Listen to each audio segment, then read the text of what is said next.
Bonjour à tous. Aujourd'hui, on s'attaque à un sujet qui fait couler beaucoup d'encre, le jeûne intermittent. C'est un sujet qui passionne, qui divise, bref, qui ne laisse personne indifférent. Et la question qu'on se pose tous, c'est est-ce que c'est juste une mode de plus, un truc de magazine, ou est-ce qu'on est en train de redécouvrir quelque chose de fondamental, une sorte de retour aux sources de notre propre biologie? Parce que, réfléchissons-y 2 secondes, notre société, elle nous incite à manger tout le temps. Mais notre corps, lui, il est peut-être câblé pour un tout autre rythme. Regardez le contraste, c'est saisissant. D'un côté, on a notre rythme moderne, 3 repas par jour minimum, sans compter les grignotages. Résultat, nos niveaux d'insuline sont quasi en permanence élevés.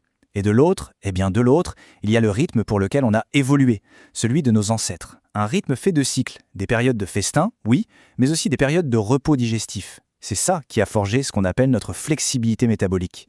L'idée du jeûne intermittent, finalement, c'est un peu de retrouver cette flexibilité perdue. Alors voilà le programme que je vous propose. D'abord, on va plonger dans la biologie, comprendre comment notre corps passe du mode stockage au mode brûlage.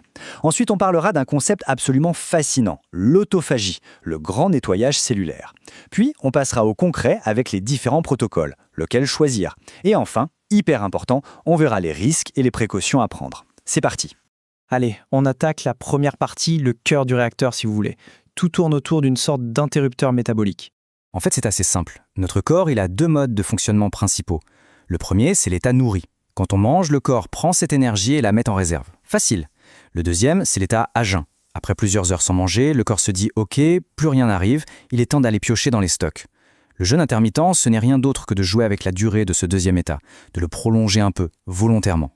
Et la chef d'orchestre de tout ça, c'est une hormone que vous connaissez bien, l'insuline. C'est vraiment l'hormone du stockage.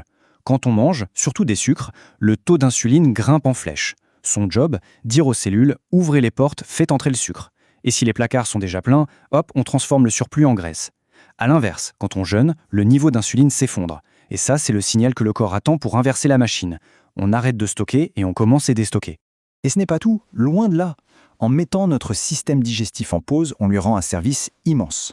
Mais on rend aussi service à des milliards de petits habitants, notre microbiote intestinal. Des études commencent à montrer que ces pauses digestives peuvent vraiment rééquilibrer notre flore. Ça peut aider à booster les bonnes bactéries, comme certaines Prevotella, qui sont connues pour calmer l'inflammation, et en même temps réduire la part de celles qui sont parfois associées à l'obésité. C'est un bonus non négligeable. Ok, maintenant, on va aborder l'un des bénéfices les plus profonds, les plus impressionnants du jeûne. On va parler d'autophagie. Le mot peut faire un peu peur, autophagie, ça veut dire se manger soi-même. Mais en réalité, c'est un processus génial. Imaginez le grand ménage de printemps, mais à l'échelle de vos cellules. Le corps fait l'inventaire, il repère les protéines abîmées, les vieux composants cellulaires qui ne fonctionnent plus bien, et au lieu de les laisser traîner, il les décompose et recycle les matériaux. C'est un mécanisme de régénération absolument essentiel, tellement essentiel d'ailleurs que sa découverte a valu le prix Nobel de médecine en 2016. Ce n'est pas rien. Et quand ce grand nettoyage est activé, les bénéfices sont en cascade.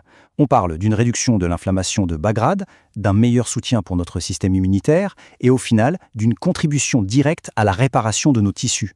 C'est un peu comme si on appuyait sur un bouton « reset » au niveau cellulaire. Ce processus de régénération, c'est fascinant, vous le trouvez pas? D'ailleurs, si cette exploration vous plaît, si vous trouvez ça utile, un petit j'aime, ça nous aide énormément et ça montre que ce type de contenu vous intéresse. Et bien sûr, pensez à vous abonner pour ne pas rater des prochains décryptages. Bon. Maintenant que la théorie est claire, passons à la pratique. Parce que jeûner, ça peut vouloir dire plein de choses différentes. Il n'y a pas une seule et unique méthode. Le plus connu, le plus populaire et sans doute le plus étudié, c'est le fameux 16-8. Le concept est ultra simple. Chaque jour, on s'abstient de manger pendant 16 heures et on concentre tous ses repas sur une fenêtre de 8 heures. Un exemple très courant, on saute le petit déjeuner et on mange uniquement entre midi et 20 heures. Pendant les 16 heures de jeûne, bien sûr, on peut boire de l'eau, du café noir, du thé, tout ce qui n'apporte pas de calories en fait. Alors, mettons-les côte à côte pour y voir plus clair. Le 16-8, c'est souvent le point d'entrée parfait. Idéal pour les débutants, pour ceux qui cherchent une routine qui s'intègre bien au quotidien. À l'autre bout du spectre, on a l'OMAD. One meal a day, un seul repas par jour. Là, on est dans une approche beaucoup plus hardcore, c'est plutôt pour les habitués qui cherchent vraiment à pousser l'autophagie au maximum. Mais attention, le risque de carence est bien réel. Et puis, il y a le jeûne alterné. Un jour on mange normalement, un jour on jeûne. Ça peut donner des résultats rapides, mais c'est très exigeant et franchement difficile à tenir sur la durée. Et maintenant, un point absolument crucial, la prudence. Le jeûne, c'est un outil puissant. Et comme tout outil puissant, il faut savoir s'en servir correctement. Surtout au début, il faut s'attendre à une phase d'adaptation. C'est normal. On peut ressentir de la fatigue, avoir des maux de tête, être un peu plus irritable. Ce sont des signaux que le corps est en train de changer de carburant principal, de passer du sucre aux graisses. Normalement, ces symptômes s'estompent après quelques jours.